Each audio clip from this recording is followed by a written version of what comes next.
Thank you very much, President. First of all, I would like to thank all those who have contributed to this particular report, and principally I'd like to congratulate the shadow rapporteurs, the Secretariat, and the political counselors and advisors.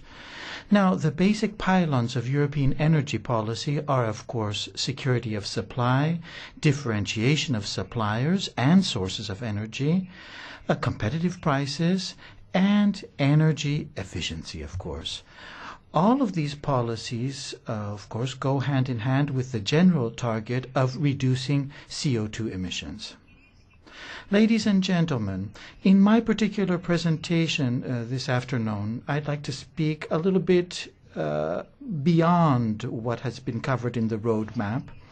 Allow me to speak, taking into consideration, of course, the responsibility that all of us bear as legislators for the survivor, for the extended survival, if you like, and for the welfare of European citizens as concerns energy. Ladies and gentlemen, let's speak a little bit about energy, and let's make a couple of proposals with regard to energy policies which require being realistic, being measured, transcending a little bit the situation as we know it, and also being aware of the realities that exist, and at the same time having a spirit of compromise. We have to establish a balance between energy and environment. Dogmatic approaches from both sides or from either side will lead to nothing more than energy poverty for European citizens and to the deindustrialization of Europe. As Europeans, we lost the competitive game. We lost our creative spirit. And we haven't used the energy sources that exist. We haven't used them and we haven't made them friendly towards the environment. Europe, ladies and gentlemen, was built by courageous men and women who confronted everything as a challenge and not as a threat. When you want a better future, you don't annul, take apart, or destroy, or decommission. No, you don't do that. You create something better with what you have.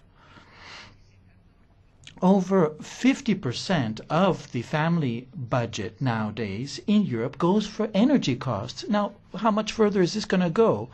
In Bulgaria, people went onto the streets. The government collapsed because of the cost of energy, of electricity. So I don't want to be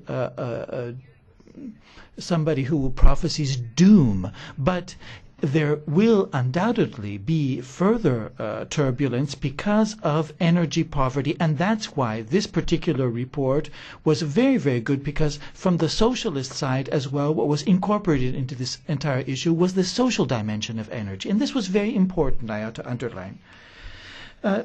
Commissioner, let's show a more positive approach to shale gas. The people of Europe deserve that. Commissioner, I understand that you understand the importance of reserves that exist in the southeastern Mediterranean. Support the Mediterranean character of these reserves by creating a commission for energy for the southeastern part of Europe, with permanent members being Greece, Cyprus, Italy, and of course the European Union. Anyway, this is a right which is provided to us by Article 194 of the Lisbon Treaty, according to which the European Union has the right to take measures, to adopt measures at the European Union level in order to secure energy supply. So you could establish Greece as a kind of regional center or hub which would serve for the storage and further selling of energy. And there could be a system establishing prices for the region. And thus, we as Europe would have an integrated domestic market for natural gas, which at this point is extremely important and very expensive for the member states. So once again, we as Europeans have to look at the endogenous reserves, the domestic reserves, whether it be the renewable types of energy, whether they be fossil fuels. If we don't recognize this, we won't be objective. These domestic resources have a very important role to play. But we cannot call for binding aims when there is no centralized European system of management in the energy sector.